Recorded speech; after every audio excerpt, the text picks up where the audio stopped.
ವೀಕ್ಷಕರೇ, ಇತಿಹಾಸದ ವಿಡಿಯೋಗೆ ತಮಗೆಲ್ಲ ಆತ್ಮೀಯ ಸ್ವಾಗತ. ವೀಕ್ಷಕರೇ, ನಾವು ಕೆಲವೊಮ್ಮೆ ಇತರರ ವಸ್ತುಗಳನ್ನು ಬಳಸುತ್ತೇವೆ ಅಥವಾ ಇನ್ನೊಬ್ಬರ ಮನೆಯಿಂದ ಕೆಲವು ವಸ್ತುಗಳನ್ನು ನಮ್ಮ ಮನೆಗೆ ತೆಗೆದುಕೊಂಡು ಬರ್ತೇವೆ.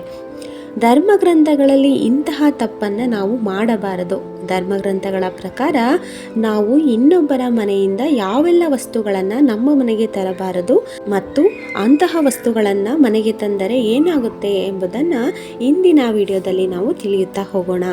ವೀಕ್ಷಕರೇ, ಧರ್ಮಗ್ರಂಥಗಳಲ್ಲಿ ಹೇಳಲಾದ ಕೆಲವೊಂದು ವಿಷಯಗಳು ನಮ್ಮ ಜೀವನದಲ್ಲಿ ಪ್ರಮುಖ ಸ್ಥಾನವನ್ನು ವಹಿಸಿದೆ. ಅನೇಕ ಬಾರಿ ಜನರು ಇಂತಹ ವಿಚಾರಗಳ ಬಗ್ಗೆ ಗಮನವನ್ನೇ ಹರಿಸೋದಿಲ್ಲ.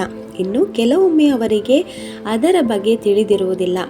ತಿಳಿದೋ ಅಥವಾ ತಿಳಿಯದೆಯೋ ಮಾಡಿದಂತಹ ಅನೇಕ ತಪ್ಪುಗಳು ಕೂಡ ಅವರ ಜೀವನದ ನಾಶಕ್ಕೆ ಕಾರಣವಾಗಬಹುದು. ನಾವು ನಮ್ಮ ದಿನನಿತ್ಯದ ಜೀವನದಲ್ಲಿ ಅನೇಕ ಜನರನ್ನು ಭೇಟಿಯಾಗುತ್ತೇವೆ. ಕೆಲವು ಜನರಿಂದ ನಾವು ಕೆಲವೊಂದನ್ನು ಪಡೆದುಕೊಳ್ಳುತ್ತೇವೆ. ಹಾಗೆ ಕೆಲವೊಂದು ವಸ್ತುಗಳನ್ನು ನಾವು ಇನ್ನೊಬ್ಬರ ಮನೆಯಿಂದ ತೆಗೆದುಕೊಳ್ಳಬಾರದು.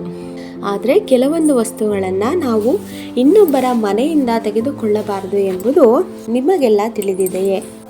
ಶಾಸ್ತ್ರದ ಪ್ರಕಾರ ಒಬ್ಬ ವ್ಯಕ್ತಿಯು ಬಳಸುವ ವಸ್ತುಗಳು ಅವನ ಶಕ್ತಿಯ ಪರಿಣಾಮವನ್ನು ಹೊಂದಿರುತ್ತೆ. ವಸ್ತುವಿನ ಮಾಲೀಕತ್ವವನ್ನು ಬದಲಾಯಿಸುವ ಮೂಲಕ ಅದರ ಶಕ್ತಿಯು ಬದಲಾಗುತ್ತೆ. ಆದ್ದರಿಂದ ನಕಾರಾತ್ಮಕ ಶಕ್ತಿಯ ಪ್ರಭಾವವನ್ನು ಹೊಂದಿರುವ ಕೆಲವು ವಸ್ತುಗಳನ್ನು ಯಾರೊಬ್ಬರ ಮನೆಯಿಂದ ನಿಮ್ಮ ಮನೆಗೆ ತೆಗೆದುಕೊಂಡು ಬರಬೇಡಿ. ಇದರಿಂದ ನಿಮ್ಮ ಮನೆಯಲ್ಲೂ ನಕಾರಾತ್ಮಕ ಪ್ರಭಾವ ಉಂಟಾಗಬಹುದು. ಹಾಗೆ ವೀಕ್ಷಕರೇ, ಪೀಠೋಪಕರಣಗಳ ಜೊತೆಗೆ ನಕಾರಾತ್ಮಕ ಶಕ್ತಿಯು ಮನೆಗೆ ಬಂದು ವಾಸ್ತು ದೋಷಗಳನ್ನು ಉಂಟು ಮಾಡುತ್ತೆ. ಹಳೆಯ ಪೀಠೋಪಕರಣಗಳನ್ನು ಮನೆಗೆ ತರುವ ಮೂಲಕ ನೀವು ಬಡತನವನ್ನು ಮನೆಗೆ ಆಹ್ವಾನಿಸುತ್ತೀರಿ ಮತ್ತು ಇದು ಸಂತೋಷದ ಕುಟುಂಬವನ್ನು ಹಾಳು ಮಾಡುತ್ತೆ.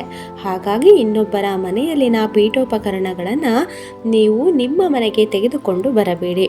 ಹಾಗೆ ಕೆಲವೊಮ್ಮೆ ನಾವು ತಿಳಿದು ಅಥವಾ ತಿಳಿದೆಯೋ ಇನ್ನೊಬ್ಬರ ಚಪ್ಪಲಿಯನ್ನು ಧರಿಸಿಕೊಂಡು ಬರುತ್ತೇವೆ. ಇಂತಹ ತಪ್ಪನ್ನು ನಾವು ಮಾಡಬಾರದು.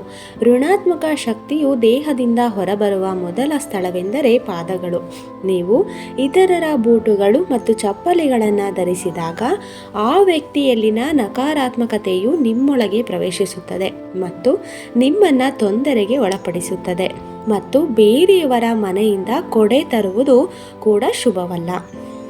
ಹೀಗೆ ಮಾಡೋದ್ರಿಂದ ಗ್ರಹಗಳ ಸ್ಥಾನ ಹದಗೆಡುತ್ತೆ. ಕಾರಣಾಂತರಗಳಿಂದ ಬೇರೆಯವರ ಮನೆಯಿಂದ ಕೊಡೆ ತರಬೇಕಾದ ಸಂದರ್ಭ ಬಂದರೂ ಮನೆಯೊಳಗೆ ತಂದು ಉಪಯೋಗಿಸಿದ ನಂತರ ಹಿಂದಿರುಗಿಸಬೇಡಿ.